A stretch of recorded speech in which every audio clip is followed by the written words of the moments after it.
Voilà, il a dit en 2 mots, considérant que la mort n'a pas de prix, j'offre de le payer avec tout l'amour que j'ai, tout simplement. Donc, c'est cette ligne de chanson qui m'a inspiré à mettre le titre à cette conférence, qui va parler, comme je vous l'ai dit, des structures anthropologiques de l'échange. Tout d'abord, je vais vous passer vite en revue ce que le principe économique de l'échange en ce qui concerne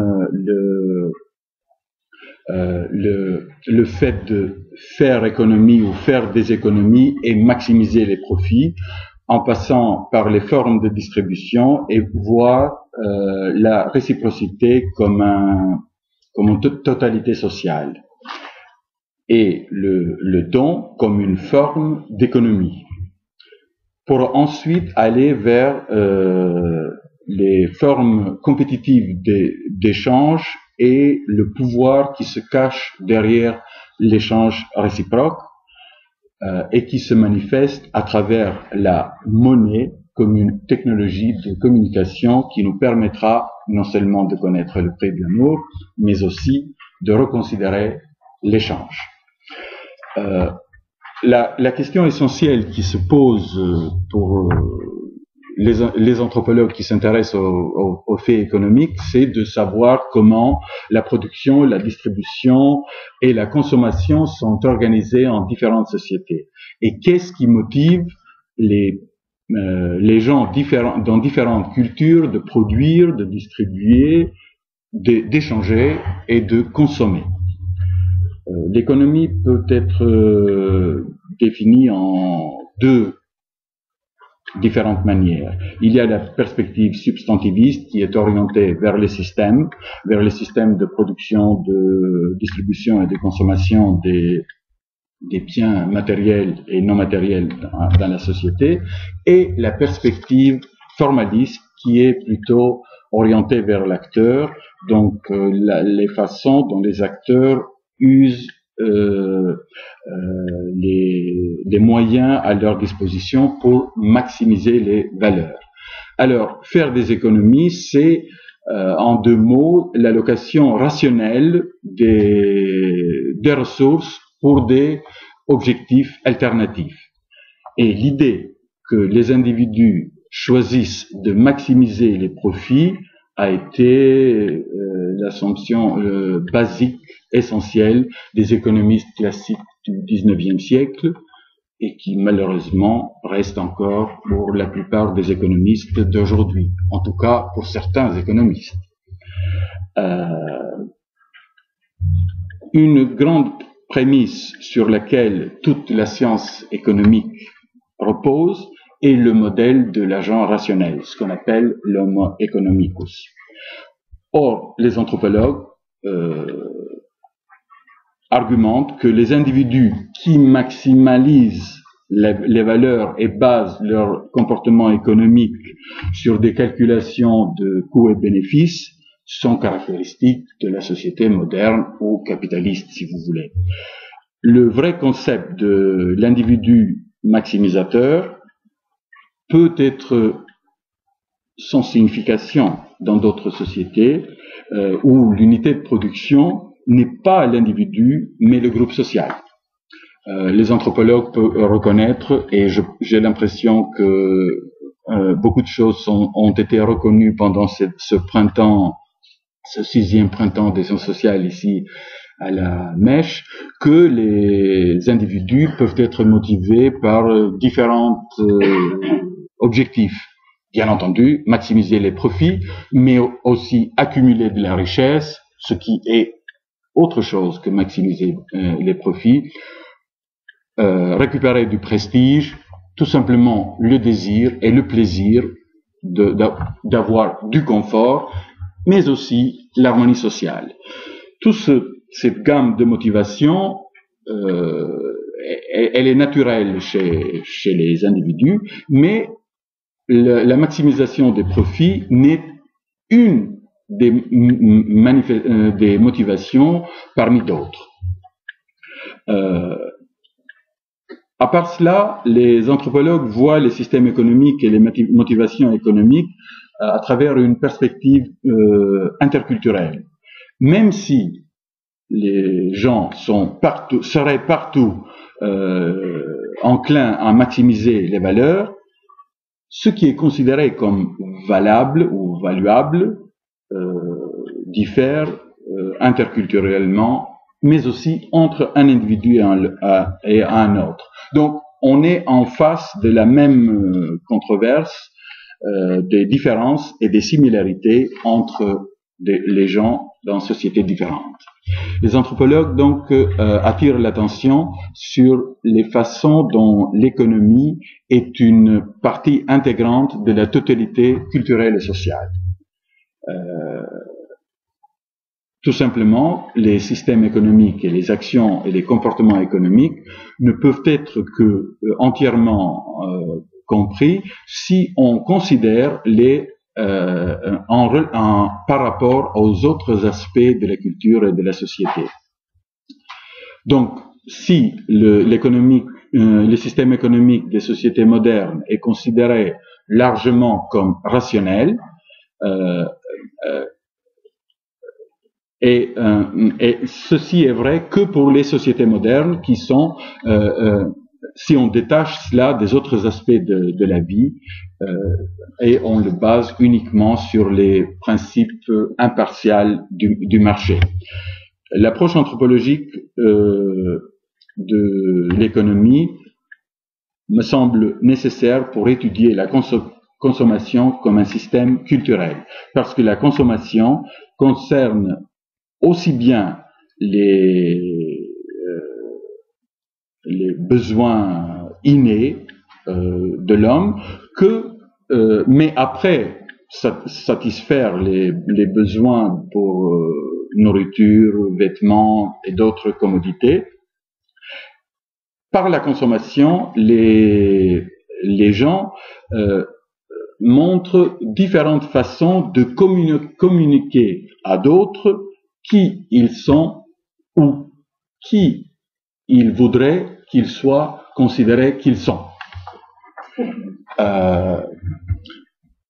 Maintenant, si on passe aux formes de distribution, Karl Polanyi, un fameux économiste hongrois, a distingué 3 différents principes de circulation des biens matériels. Il y a bien entendu l'échange marchand, la redistribution et la réciprocité. Le principe on connaît le principe du marché qui est en fonction de la demande et de l'offre, mais ce principe crée une forme impersonnelle d'interaction et il est capable d'intégrer un nombre assez considérable de gens dans un seul réseau d'échange. Alors que la redistribution opère quand les biens, les services ou leurs équivalents bougent d'un niveau local à un niveau central, à un acteur central qui est le chef ou l'administration de l'État, qui sont tenus de redistribuer tout à tous les autres membres des sociétés en fonction de leurs besoins. Ce principe donc implique cette forme d'économie implique un principe de centralisateur et hiérarchique de distribution et supporte une structure politique centralisée et hiérarchique qui renforce la légitimité du dominateur ou de celui qui gouverne. La réciprocité, c'est l'échange entre des égaux, normalement qui sont liés par des liens de parenté ou des liens proches. C'est dominant comme principe dans les sociétés égalitaires et crée une solidarité sur la base des obligations réciproques de dons et de contre-dons. Il y a une coexistence de tous les principes d'échange dans toutes les sociétés, car cette classification de Polanyi n'est autre chose que dans un niveau idéal. Dans toutes les sociétés, les trois principes coexistent. Il se trouve que dans certaines sociétés, un principe il est plus dominant que d'autres. Par exemple, dans les sociétés européennes, c'est plutôt le principe du marché. Dans d'autres sociétés qui sont connues comme sociétés d'économie du don, c'est plutôt la réciprocité qui est plus présente. Mais même la réciprocité, selon l'étude de Marshall Sahlins, un anthropologue américain, pourrait se décliner en trois types. Il y a la réciprocité généralisée qui est donnée à d'autres sans attendre une réciprocité d'échange immédiate, ce qui veut dire que c'est plutôt le flux des données matérielles est tenu par les relations sociales.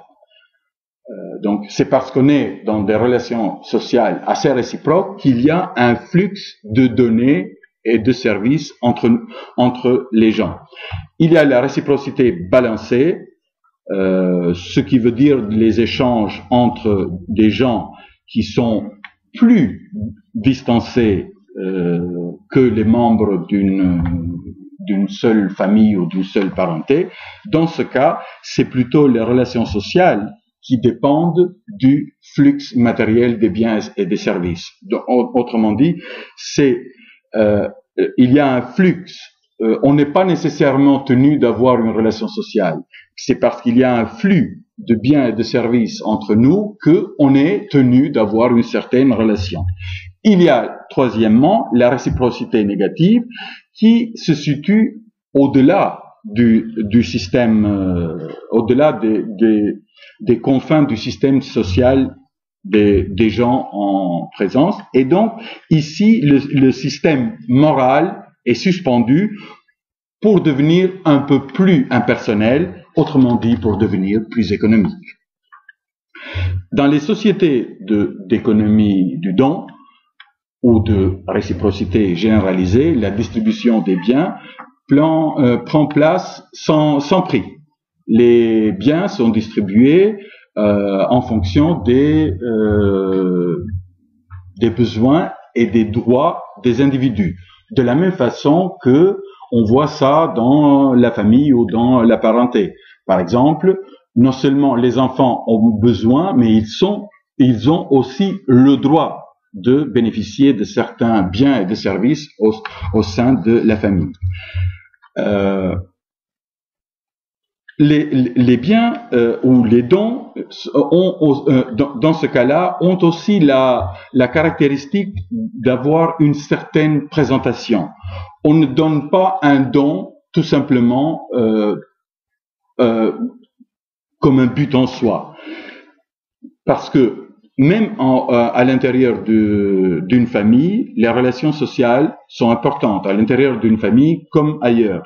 Mais elles ne sont pas visibles sans être signifiées d'une certaine façon. L'échange des dons est une des moyens principaux pour donner l'information, et accès à un environnement visible de communication, ce qui aide à maintenir tout un réseau de relations sociales. Les dons sont donnés donc dans des temps spécifiques.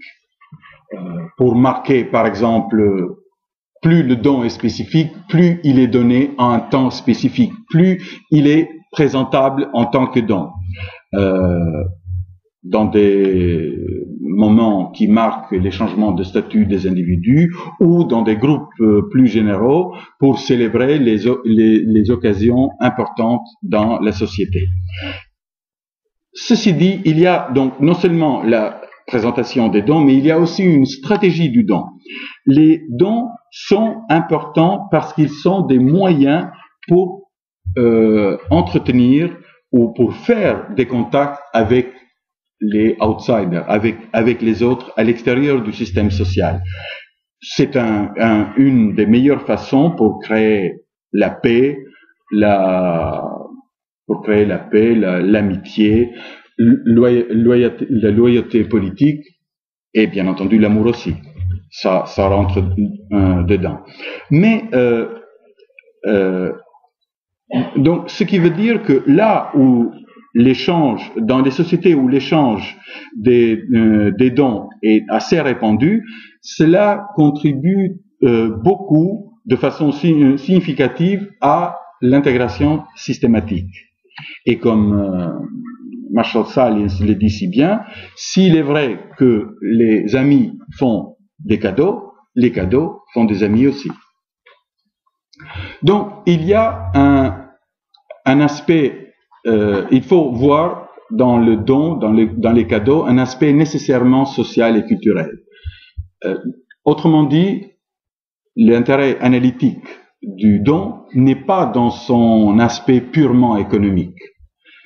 Comme a vu Marcel Mauss dans son ouvrage consacré tout justement au cadeau, au don, le don est un fait social total qui implique l'ensemble de la personne et qui incorpore par association symbolique la totalité des relations sociales et des valeurs culturelles dans une société.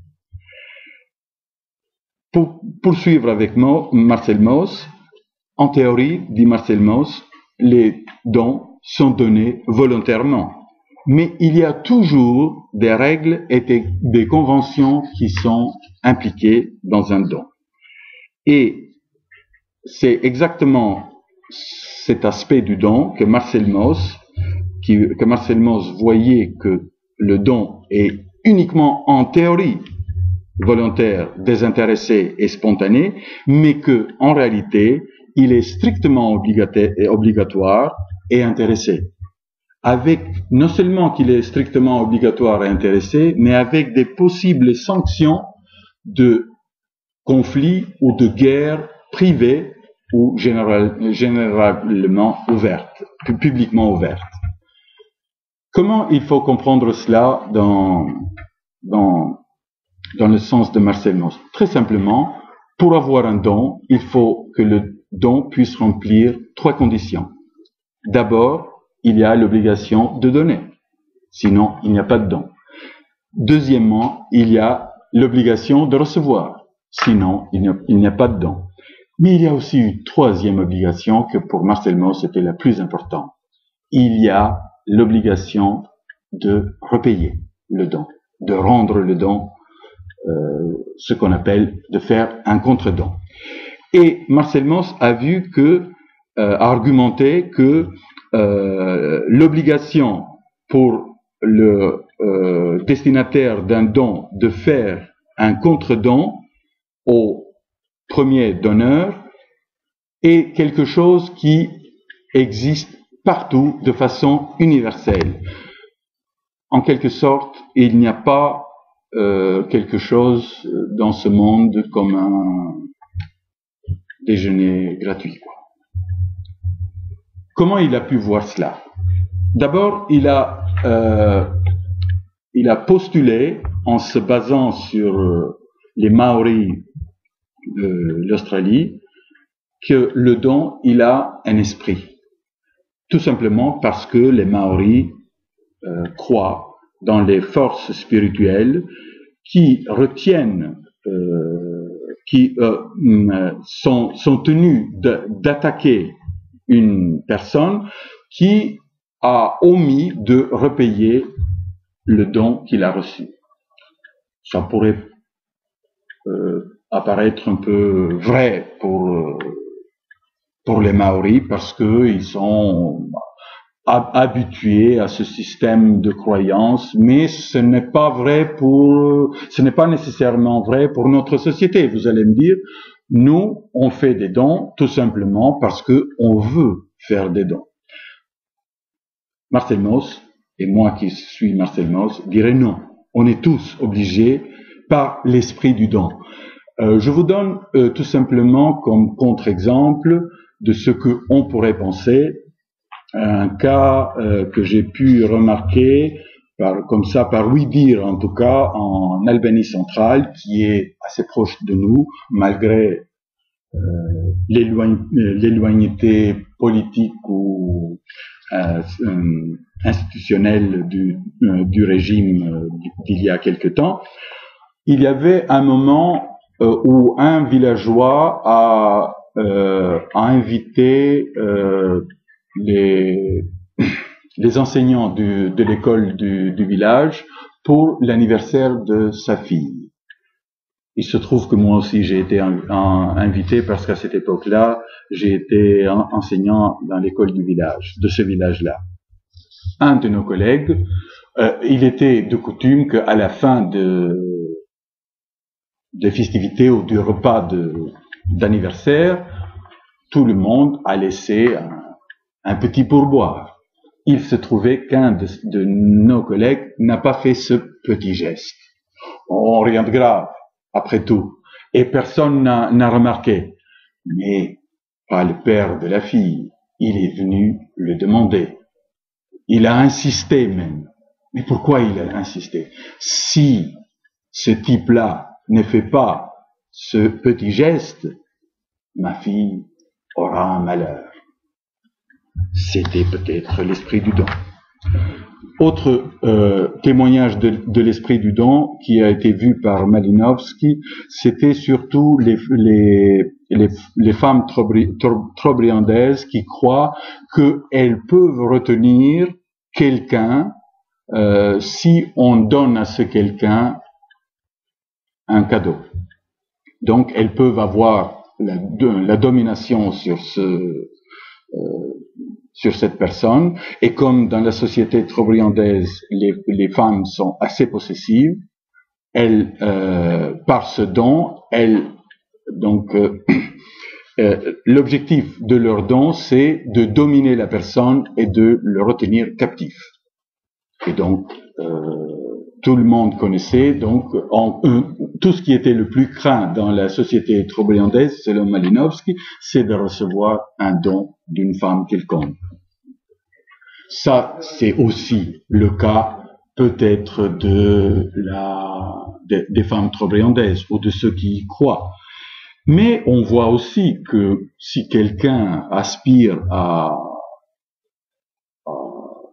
un poste important de politique, disons, pas dans le système français, hein, détrompez-vous, il essaie de faire des cadeaux à ceux qui vont voter pour lui, de façon à construire un certain corps de suiveurs. Je pense que vous êtes d'accord avec moi que ce genre de choses peut arriver, et arrive souvent, et implique en quelque sorte l'esprit du don dont parlait Marcel Mauss, ou comme les Maoris avaient bien identifié. Mais il y a aussi autre chose qui nous revient par cet esprit du don. on voit, si vous voyez par exemple dans tous les grands musées du monde, comme le Louvre ou le British Museum, tous ces beaux pièces d'art qui ont été pas toujours pillées chez les autres sociétés, parce que en fait, dans la plupart des cas, ces pièces d'œuvres d'art, elles ont été marchandées, elles ont été payées. Elles ont été payées pour des bricoles, vous savez bien, et c'est ça qu'on appelle pillage aujourd'hui. Mais en fait, elles ont été bien payées et l'acquéreur avait la conscience tranquille. Mais le vendeur, est-ce qu'il avait la même mesure de valeur quand il échangeait cette pièce d'art? Il est fort probable que les donneurs de ces pièces d'art avaient en tête le même esprit du don que les femmes trobriandaises. Et on voit aujourd'hui que cette affaire retourne avec les revendications des peuples indigènes qui réclament leurs pièces d'art au British Museum ou au Louvre à prix d'or maintenant, parce qu'ils savent maintenant une autre valeur. Il y a aussi, on peut dire que il y a aussi un rapport entre les dons et les croyances religieuses, puisque il y a une certaine croyance dans l'esprit du don.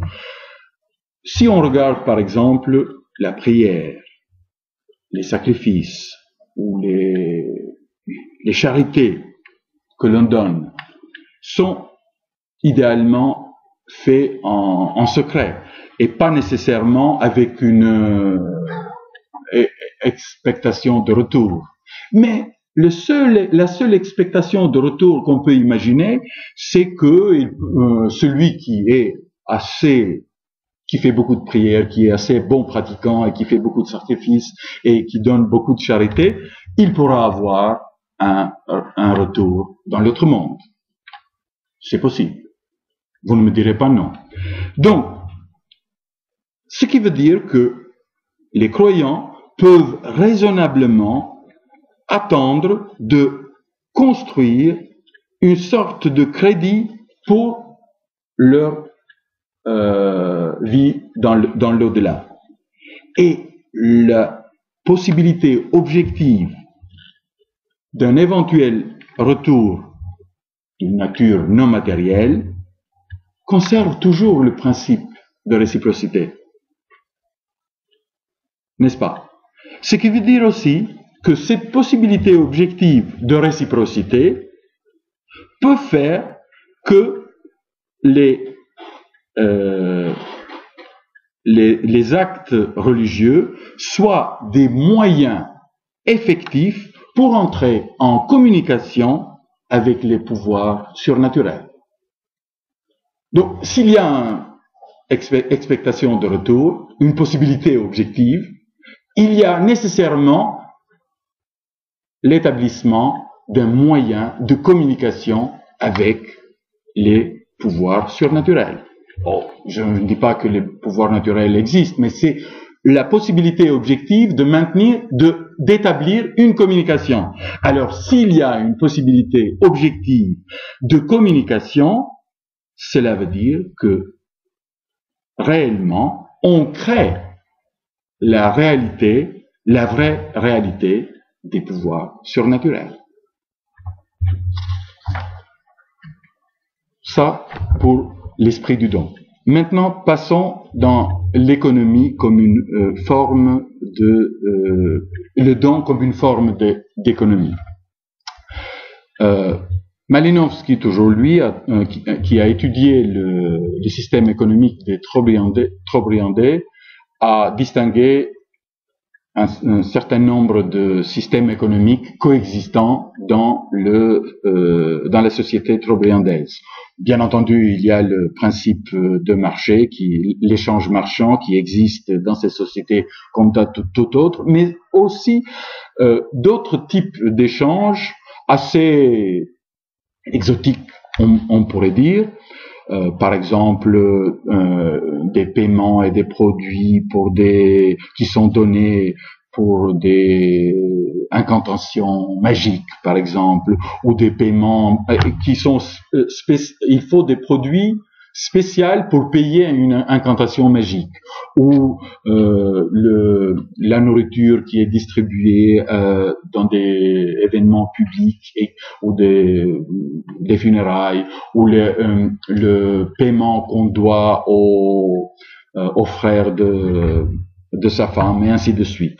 Donc tout ça, c'est des systèmes assez compliqués que Malinowski a décortiqué. Mais ce qui nous intéresse le plus ici, il y a un autre système d'échange dans la société trobriandaise qui a attiré le plus l'attention de Malinowski, c'est le système qu'on connaît sous le nom de Kula. En fait, le Kula, l'échange de Kula, c'est un commerce à large échelle d'un bracelet et de colliers. Il y a les bracelets qui circulent de droite à gauche et les bracelets, ou l'inverse, peu importe, et les bracelets qui de gauche à droite dans une large région de l'archipel de l'océan Indien. Ça n'a aucune valeur économique. Tout simplement, les Trobriandais construisent des bateaux et c'est pour ça que l'ouvrage de Malinowski, le titre de l'ouvrage de Malinowski, c'est les Argonautes du Pacifique occidental. Les Argonautes. Ils cherchent à donner les bracelets. D'autres, qui sont de l'autre côté, construisent des bateaux et ils viennent de ce côté-là pour échanger les bracelets contre les colliers. C'est tout. En fait, ce qui se passe, c'est que dans ce commerce, dans cet échange, l'essentiel qui est valorisé, c'est le nom du propriétaire du collier ou du bracelet, du propriétaire original du collier ou du bracelet en question. Plus le propriétaire est connu, plus le bracelet ou le collier est important. Imaginez un peu le collier de Julia Roberts dans le fameux film que vous connaissez, Pretty Woman. Juste parce que Julia Roberts l'a mis, il a été vendu aux enchères une fortune. C'est un peu ça. C'est parce que ce n'est pas la valeur marchande du collier, mais c'est plutôt la valeur du propriétaire. On retrouve presque la même chose. Je l'ai vu au Louvre-Lens. Il y avait un vase étrusque qui portait l'inscription « Je me suis offert en cadeau par un tel ». Et elle est revenue jusqu'à nous, cette vase-là. De la même façon, les colliers et les bracelets circulent au-delà de leurs propriétaires initiaux. Et ils circulent pour un long temps. Si on voit la valeur économique du commerce de Kula, elle n'est pas profitable. Elle est plutôt désastreuse, en fait. Mais elle est faite tout simplement parce que les gens gagnent du statut s'ils sont impliqués dans ce commerce. Malinowski a vu dans ce système comme un moyen pour permettre les autres systèmes d'économie d'exister. Parce que les bateaux prenaient tout cet effort pour faire tout ce long voyage, et en même temps, elles essayaient de vendre ou d'échanger d'autres produits que autrement ils seraient non récupérables. C'est ça que Malinowski a vu. quand Marcel Mauss a lu l'œuvre de Malinowski 2 ans après, parce que Les Argonautes du Pacifique occidental s'est publié en 22 et l'ouvrage de Marcel Mauss en 24. Mauss a démontré que le système de Kula, d'échange cérémoniel des données, assurait une communication entre des îles qui seraient autrement désertes. Une autre forme de don qui a été étudiée chez les Amérindiens de la côte ouest des États-Unis est le potlatch, ce qui est connu comme potlatch, qui est un événement festif avec un échange régional où plusieurs tribus de cette partie des États-Unis prenaient part il y a au moins un siècle, même si je pense que ça continue toujours cette tradition. Elle est un peu inchangée, mais bon, quand elle a été étudiée par Franz Boas, l'autre grand nom de l'anthropologie, le potlatch consistait en donner en grande quantité de la nourriture, des pièces d'étoffe, des tapis, des pièces de cuivre et tout ce qu'on pouvait posséder, et même on arrivait même à donner même des esclaves. Le principe dans cet événement, dans cette foire, on peut l'appeler foire qu'on appelle potlatch, c'est que il y avait une forme d'échange de dons compétitive qui contenait un principe d'accélération. Quand un chef recevait un don d'un autre chef, il était tenu de le surpasser, sinon il serait déshonoré. Donc la compétition culminait comme ça dans une destruction considérable de richesses matérielles, parce que à la limite on les détruisait. Ce qui était donné, c'était on faisait l'étalage du don en le jetant à la mer, par exemple. Il y a aussi ce qui se passe au Mexique, ce qu'on appelle les fiestas mexicaines, qui sont généralement financées par une seule personne, qu'on appelle mayordomo, et qui paye pour tout l'événement. Ceux qui ont gagné beaucoup de richesses et qui négligent de faire la fiesta sont tellement impopulaires dans la société mexicaine qu'elles s'attendent à faire faillite dans quelques années s'ils ne font pas preuve de leur générosité quand leur tour viendrait. En parlant de cela, ça m'a fait venir à l'esprit une grande fiesta qui est passée très récemment, il y a quelques semaines, en Albanie, par le président de l'Assemblée nationale. Il a 40 ans, et il a fait une fête pour son anniversaire incroyable, faramineuse. Tout le monde a été ébloui par cette fête. Pourquoi il a fait? Pourquoi les gens qui font le potlatch ou qui font les fiestas ou qui font ces grandes fêtes juste pour donner font toute cette destruction de richesses au point qu'ils peuvent même se ruiner.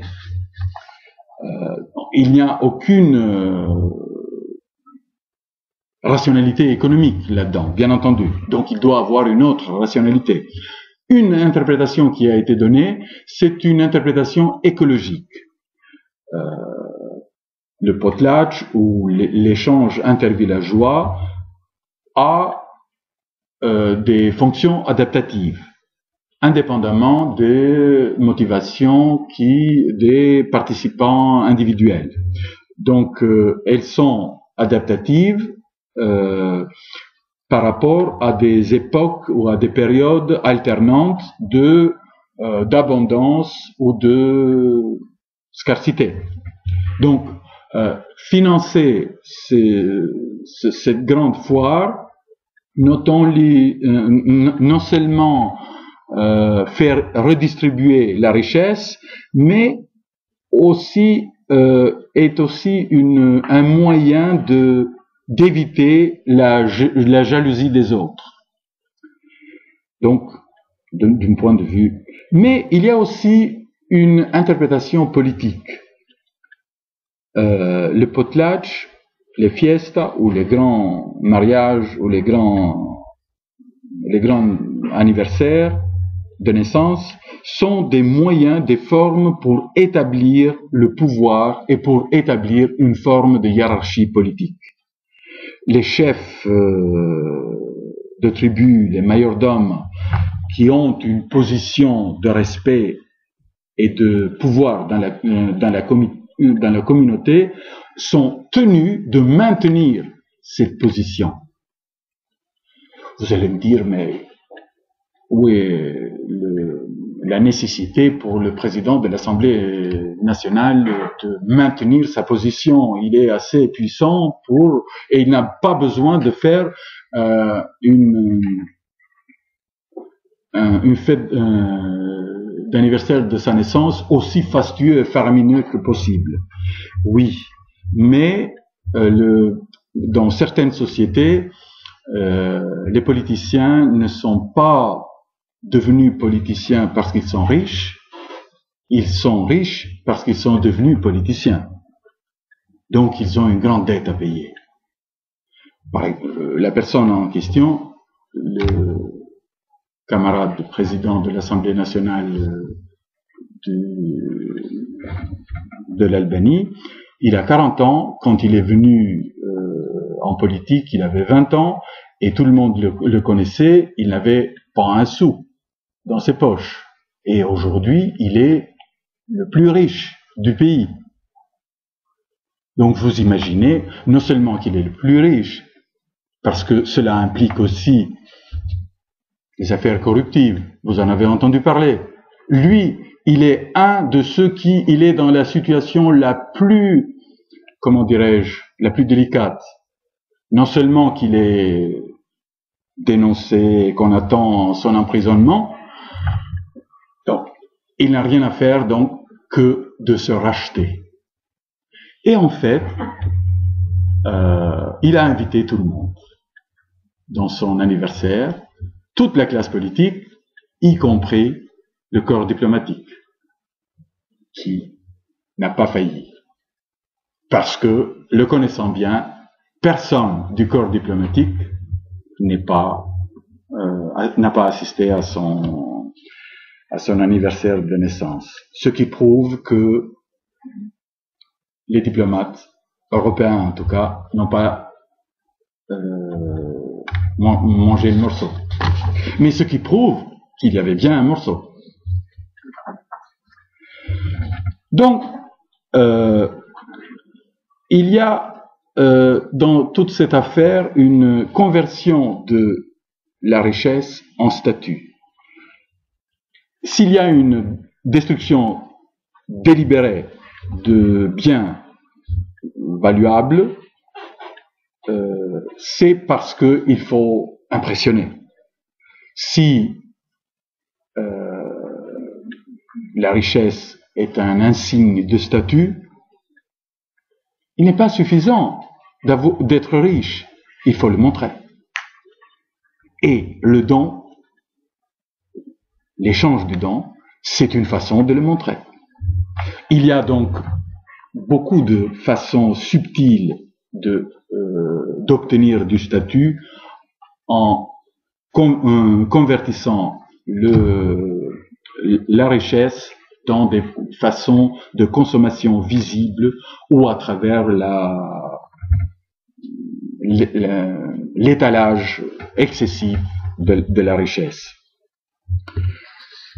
Mais il y a plus, parce que souvent, un échange de dons peut receler, peut cacher des relations de pouvoir et des pratiques exploitatives.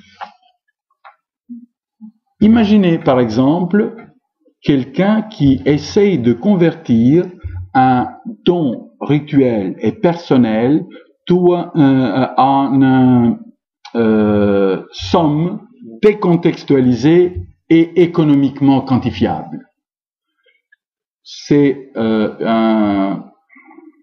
pour vous donner un exemple, c'est Bourdieu qui a remarqué en Algérie un cas très intéressant où un maçon, après avoir fini de construire une maison dans un village, il était de coutume que après avoir fini la maison, pour honorer le maçon, on donne un grand banquet où on invite tout le village. Et le maçon a dit, écoute, tu laisses tomber le banquet, tu me files à moi l'argent, c'est mieux. Je serai beaucoup plus honoré. C'était un scandale. Mais en fait, et Bourdieu, il a vu juste, il a démasqué une pratique exploitative. Parce qu'on fait semblant d'honorer le maçon, et en fait, on donne une fiesta, comme partout ailleurs, pour essayer de faire ce que on a dit jusqu'à maintenant. Donc,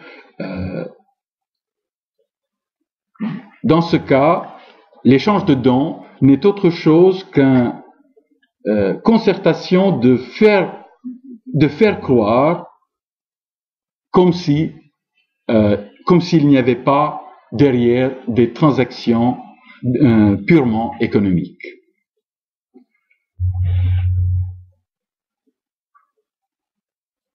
Donc, ce qui veut dire que le genre d'intégration sociale et d'obligations mutuelles qui sont créées à travers la réciprocité ne sont pas nécessairement bénéfiques à tous ceux qui sont impliqués. Par exemple, les lords féodaux fréquemment soutenaient leur pouvoir en offrant des dons à leur sujet. N'est-ce pas? Mais il n'y a pas que les féodaux de l'Ancien Régime. Aujourd'hui, l'aide développementale du Nord vers le Sud n'est autre chose qu'une technique subtile de domination. Et pour vous, ça, vous pouvez me dire, c'est une démagogie anticapitaliste, peut-être. Mais, pour vous convaincre, je vais vous donner juste un exemple. Il y a eu un moment où l'Angleterre était en crise. C'était dans les années 70, je crois. Une forte crise a frappé l'Angleterre.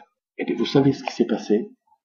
Les dictateurs de l'Ouganda, qui bénéficiaient toujours de l'aide développementale de la Grande-Bretagne, a chargé un grand bateau de bananes et l'a envoyé à la Grande-Bretagne en signe de solidarité et d'aide économique. Vous comprenez qu'il y avait là un signe fort de férocité, je dirais. Donc, maintenant, si on peut passer à la monnaie, maintenant, considérer la monnaie, l'instauration de la monnaie dans les systèmes d'échange, qu'il faudra considérer comme monnaie, pas nécessairement comme une monnaie d'échange, comme on dit, mais plutôt comme une technologie de communication. En fait, la monnaie rend différents biens et services comparables en les mesurant par leur valeur d'échange sur une échelle assez large.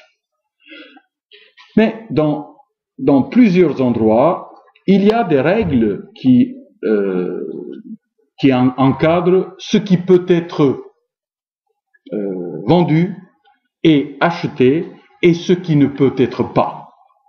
Par exemple, vous pensez tous à l'amour, mais vous connaissez peut-être la réponse déjà. À l'amitié, à la loyauté, et ainsi de suite. Ce sont des choses qu'on achète et qu'on ne vend pas, bien entendu, en termes monétaires. Bon, je vous laisse deviner le prix de l'amour, vous le connaissez peut-être déjà, mais dans beaucoup de sociétés, il y a surtout l'achat et la vente du travail ou de la terre qui sont impensables et qui sont devenus pensables avec l'avènement de la monnaie. C'est ça le but. Mais pour en venir à cela, je vais vous donner l'exemple du système de distribution, du système économique de distribution de la société TIV. Dans la société TIV, il y a différentes catégories de biens qui sont non commensurables en valeur et qui circulent, ou qui circulaient plutôt, dans des sphères différentes, relativement closes. Par exemple, dans la sphère d'en bas, il y a les moyens de subsistance et les instruments de travail qui sont échangés. Par exemple, on échange une hache avec un sac de patates. Dans la sphère plus élevée, il y a la sphère de prestige, où il y a le bétail, les paraphernalia magiques et les vêtements importés qui sont échangés. On ne peut pas acheter, par exemple, du bétail avec des patates. On peut, bien entendu, acheter des patates avec le bétail si on n'a pas de quoi manger, mais c'est pas bien vu. Tout simplement, c'est une sphère économique de prestige. Dans la sphère la plus élevée, il y a les femmes et les enfants qui sont échangés. Et vous imaginez très bien qu'on ne peut pas échanger une femme contre un bétail. En fait, c'est ce qui se passait. Mais on faisait tout pour séparer ces sphères-là. Parce que pour avoir une épouse, il faut la payer en bétail. Mais le système économique, ça ne passe pas comme un système économique. Ça passait comme le banquet du maçon. Maintenant, il y a eu un changement du système économique TIV, bien entendu. Avec la colonialisation, il y a la monnaie qui est entrée le système et qui est devenu petit à petit, dans tous les niveaux, un dénominateur commun pour tous les biens. Ce qui veut dire que même les biens de prestige, on pourrait très bien les acheter, parce qu'on peut très bien vendre les patates, avoir l'argent et acheter les biens de prestige et ainsi de suite. Et il se trouve aussi que comment ça se dit en français, ce qu'on paye pour le dowry en anglais ou bride, comment? La dot. La dot n'est pas nécessairement payée, enfin, elle n'était jamais payée en bétail. La dot, c'était le bétail. C'est pour ça qu'on dit la dot, c'est le bétail. Maintenant, on le paye en argent, parce qu'on peut vendre dans le marché. Donc, ce qui veut dire que le système moral de la société TIV a éclaté. Et tout devient une commodité de la même façon que et ainsi non seulement que tout devient une commodité, mais même les femmes et les enfants deviennent des commodités qu'on peut les acheter. Donc, ce qui veut dire que si on poursuit la logique marxiste, il y a une logique de commoditarisation de la société où on arrive à l'aliénation sociale et au fétichisme des commodités. Mais est-ce qu'on peut dire que le principe monétaire est moralement mauvais? Pas forcément, parce que l'échange monétaire libère très exactement de la férocité du système moral d'avant, dont on a parlé. Donc, les gens qui étaient impliqués, qui étaient empêtrés dans un réseau d'obligations morales, incluant la hiérarchie et les relations de pouvoir qui sont inclus dans la réciprocité, sont maintenant libérés. Ainsi, la disruption sociale a impliqué la libération par les liens féodaux, mais aussi le changement dans le domaine domestique. C'est ce qui a fait libérer la femme, non seulement dans la société tive, mais dans toute notre société qu'on connaît aussi bien. Et comme dans la société tive, maintenant qu'on peut accumuler un peu plus d'argent, ça ne veut pas dire qu'on est plus marketeur, qu'on est plus enclin au marché, à l'accumulation, à la maximisation des profits. Non, dans la société tive, si on accumule plus d'argent, on a continué encore pour longtemps à acheter, à faire beaucoup plus de sacrifices, acheter des cochons par exemple pour faire plus de sacrifices aux ancêtres. Mais là, l'échange monétaire crée une nouvelle façon de communiquer, de communication. Donc, l'absorption de l'économie morale, qui est maintenant désengagée des valeurs culturelles, libère la communication économique dans un système plus large, et ainsi la monnaie rend possible une communication et un échange à vaste échelle. Mais on peut toujours reconsidérer l'échange comme quelque chose qui nous incite à réfléchir sur le sens des biens, des services et des commodités qui varient d'une culture à l'autre. Parce que les objets en soi n'ont pas de sens que à travers les transactions humaines, à travers les attributions et les motivations que les humains leur donnent. Et la circulation des biens et des services nous montre des valeurs culturelles d'une société. Bon, je passe un peu puisque je vois que j'ai passé un peu de temps, mais juste 2 mots pour insister sur le fait que l'échange des dons, l'échange et la réciprocité n'est autre chose qu'un moyen de renforcer et d'alimenter les relations sociales. Ça, on le voit dans n'importe quelle relation d'échange et de réciprocité, en commençant par les salutations. On se salue réciproquement. On ouvre une conversation après. On va pour un café après.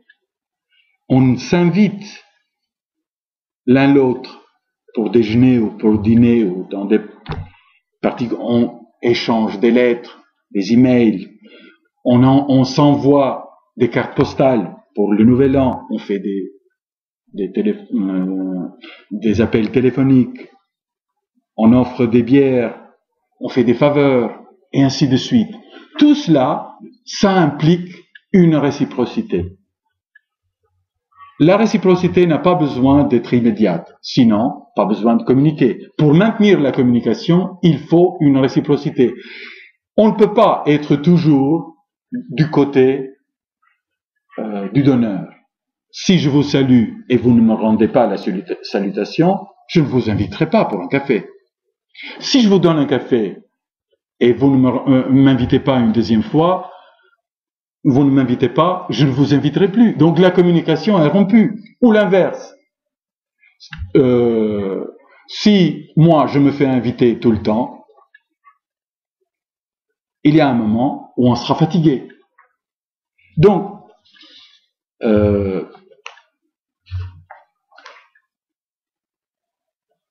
la réciprocité peut être de façon très différente, mais il y a toujours des implications sociales et morales. Le commerce peut aussi être un échange balancé dans la communauté globale, pour autant qu'il y a des règles qui dépendent de la nature du marché. Dans tous les cas, il y a des sanctions qui maintiennent la réciprocité. Et ces sanctions peuvent être conflictuelles ou peuvent amener à un conflit, qu'il soit privé ou publiquement ouvert.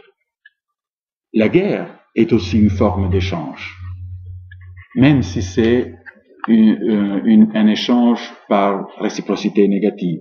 Et il y a plusieurs sociétés qui, en fait, ne font que basculer du commerce à la guerre et de la guerre au commerce. C'est peut-être nos sociétés aussi, mais on ne le voit pas. Donc, la distinction entre les économies du don et l'échange de marché est arbitraire.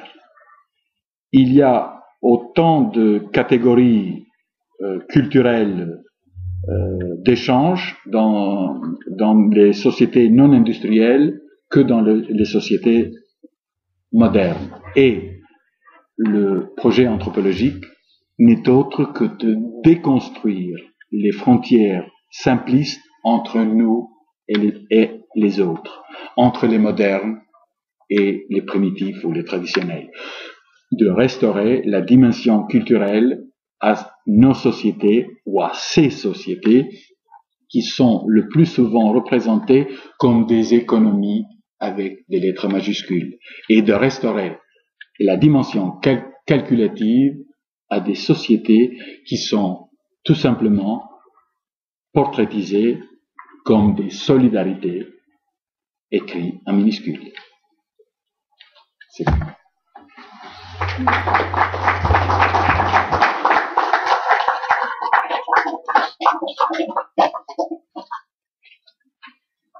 Alors, merci pour ceux qui ne sont pas forcément des habitués des conférences de la Mèche.